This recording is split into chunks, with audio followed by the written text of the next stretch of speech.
আমার স্ত্রী একজন ডিমেনশিয়া রোগী, সে কিছু স্মরণ করে না, কিছু বুঝতে পারে না, জানে না।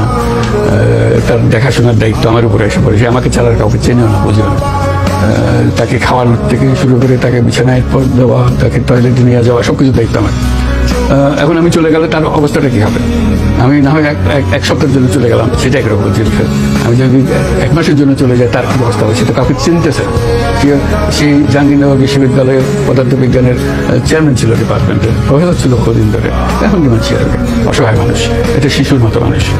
কাজে এইগুলো আমাদের পরিস্থিতি। এটা পারিবারিকভাবে, এটা আমার মেয়ে সকালবেলা জেগে উঠলে আমার বাবাকে কি নিয়ে গেল নাকি, একটা নাইটমেয়ারের মতো অবস্থা।